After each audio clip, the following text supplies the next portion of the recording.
Hello प्यारे बच्चों। देखिए, एक बहुत ही इम्पोर्टेंट टॉपिक है इंटरमीडिएट के फिजिक्स के सेकंड पार्ट से। ये 5 नंबर में एग्ज़ाम में पूछा जाता है और बहुत ही महत्वपूर्ण सवाल है। इसमें देखिए कहा गया है 2014, 18, 19, 20, 21, 23, 24 यानी लगातार ये प्रश्न पूछता है। और ये प्रश्न ये समझिए कि आपको बहुत आसानी से 5 नंबर दिलवा सकता है। इसके पहले हमने जो वीडियो अपलोड किया था वो प्रकाश हाइगेंस के द्वितीयक तरंगिकाओं के सिद्धांत के आधार पर प्रकाश के परावर्तन के नियम को सत्यापित किया गया था। अब जो है ये प्रकाश का अपवर्तन है। इसमें जो है दो तरंगों को लिया जाएगा और उसके कारण द्वितीयक तरंगिकाओं के आधार पर हम प्रकाश के अपवर्तन का निगमन करेंगे। तो आइए टाइम वेस्ट न करते हुए फटाफट इसको हम देखते हैं। सवाल पहले पढ़ लेते हैं। सवाल कैसे एग्जाम में पूछता है, 2-3 टाइप का सवाल पूछने का। बहरहाल जो कई बार पूछा गया है उसी को हमने यहाँ पर नोट किया है। लिखा है हाइगेंस के द्वितीयक तरंगिकाओं के सिद्धांत के आधार पर प्रकाश के तरंगों के अपवर्तन के नियम की व्याख्या कीजिए।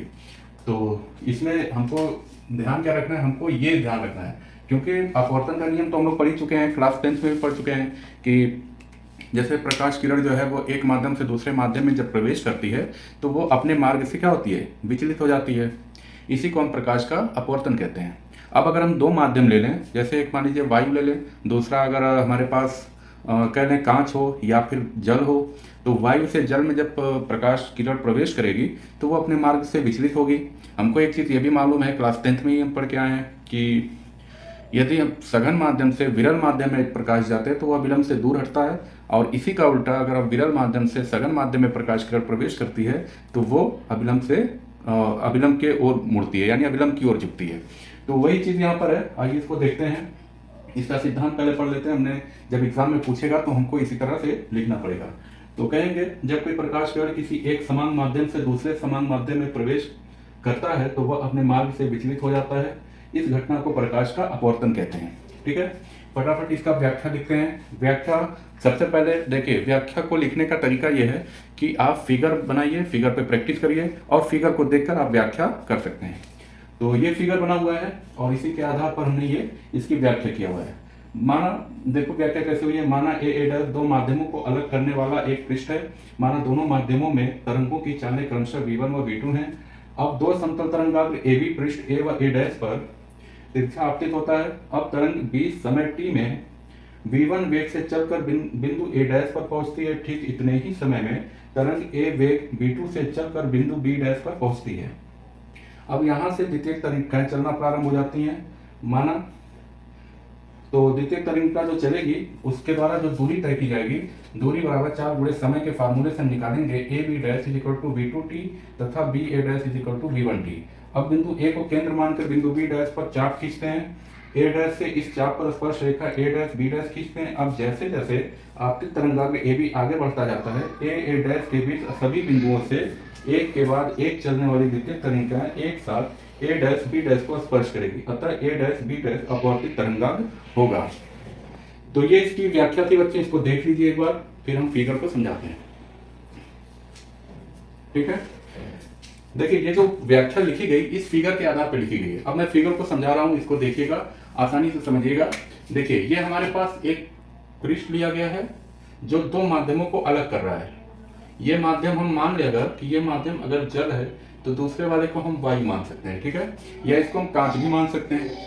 यहां से मान लीजिए दो तरंगे आ रही हैं, पहली तरंग यानी पहली तरंग और ये दूसरी तरंग।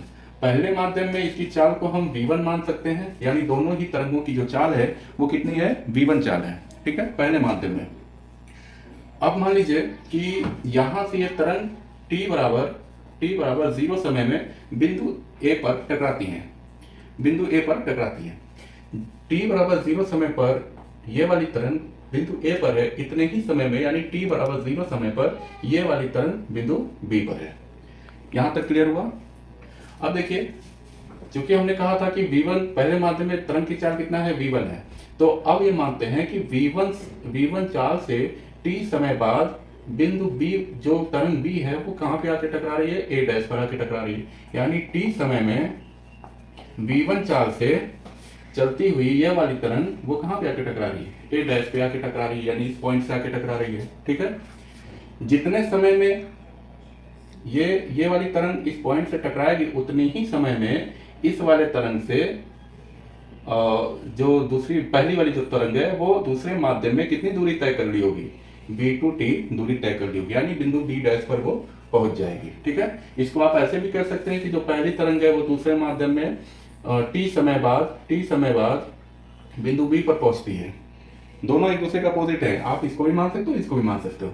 चलो इसको भी अगर कहना चाहो तो कहो कि t समय बाद पहली तरंग वो बिंदु b डैश पर पहुंचती है और इतने ही समय में b से दूसरी वाली तरंग पहले माध्यम में v1 चार्ज से चलते हुए t समय में a डैश पर पहुंचती है। ठीक है, दोनों में से आप कुछ भी बता सकते हो, कोई दिक्कत नहीं है। अब देखिए, बिंदु A को केंद्र मानकर हम बिंदु B पर क्या करते हैं, एक चाप लगाते हैं। इस चाप को A डैश से हम क्या करते हैं, एक स्पर्श रेखा खींचते हुए मिला देते हैं। ठीक है, अब हमारे पास देखिए क्या है, पहली कंडीशन ये थी कि यहां से जो t बराबर 0 समय पर हमने एक लंब डाला था, ये लंब पहली वाली तरंग पर ये क्या था, I कोण बना रहा था। अब ये I कोण कैसे आ रहा है, I कोण को देखने के लिए हमको थोड़ा समझना पड़ेगा।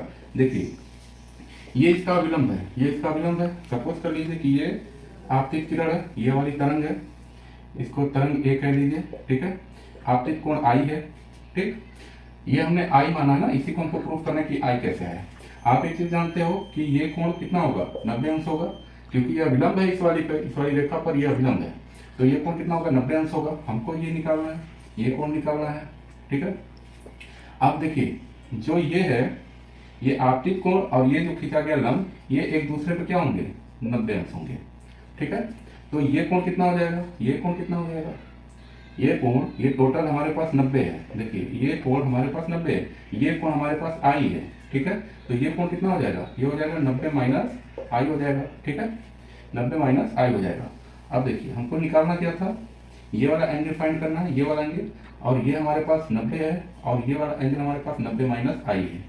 तो 90 माइनस I और माइनस, सॉरी, इस 90 में से इसको घटाओगे तभी तो ये प्राप्त होगा।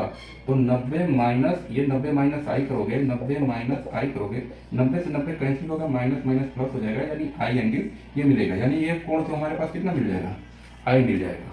ठीक है, कोई दिक्कत नहीं है, बस आपको डायरेक्ट लिख देना है कि ये I एंगल। अगर नहीं समझ आया कोई बात नहीं, आप डायरेक्ट ये I एंगल लिख सकते हैं, और ये परावर्तित कोण, सॉरी अपवर्तित कोण R हो जाएगा। सेम तरीके से फाइंड करेंगे तो हमको कोण R ही मिल जाएगा। ठीक है, अब देखिए, यहां से यहां तक आने में इसको दूरी कितनी तय करनी पड़ेगी, इसी फार्मूले से 4 दूरी बराबर 4 गुणे समय से 4 हमारे पास पहले माध्यम में V1 है और समय t लिया गया, तो पहले माध्यम के लिए जो दूरी तय करना पड़ा, कितना करना पड़ा, V2, सॉरी पहले माध्यम के लिए BA डैश, ये कितना V1 t तय करना पड़ा, और दूसरे माध्यम के लिए AB डैश, यानी AB डैश कितना तय करना पड़ा, V2 t तय करना पड़ा। ठीक है, अब आइए, अच्छा देखिए, इतने समय में जितनी भी तरंगे होंगी, द्वितीय तरंगिकाएं जितनी भी निकलेंगी, वो समान समय में वो A डैश B डैश से आकर टकराएंगी। ठीक है, वही लिखा गया है, देखिए नीचे वाली लाइन, आपतित तरंग A भी आगे बढ़ता जाता है, A डैश के बीच सभी बिंदुओं से एक के बाद एक चलने वाली द्वितीय तरंगिकाएं एक साथ A डैश B डैश पर अपवर्तित स्पर्श करेंगी, अतः A डैश B डैश अपवर्तित तरंगाग्र होगा। यही जो है अपवर्तित तरंगाग्र होगा। ठीक है, अब इसको थोड़ा सा रफ करते हैं, उसके बाद इसका डेरिवेशन है छोटा सा, वो देख लेते हैं।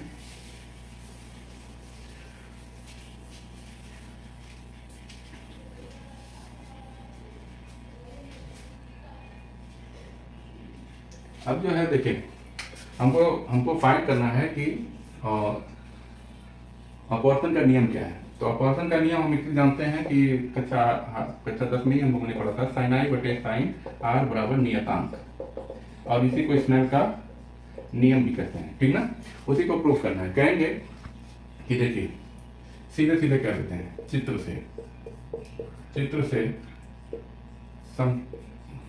से कोण A डैश में साइन I का मान निकालोगे। देखिए, A डैश में अगर साइन I का मान निकालोगे तो साइन थीटा बराबर होता है लंब बटा कर्ण, और लंब यहाँ पे देखिए ये कोण है, कोण के सामने वाली भुजा क्या हो जाएगी, लंब हो जाएगी, और 90 अंश के सामने वाली भुजा का कर्ण हो जाएगी।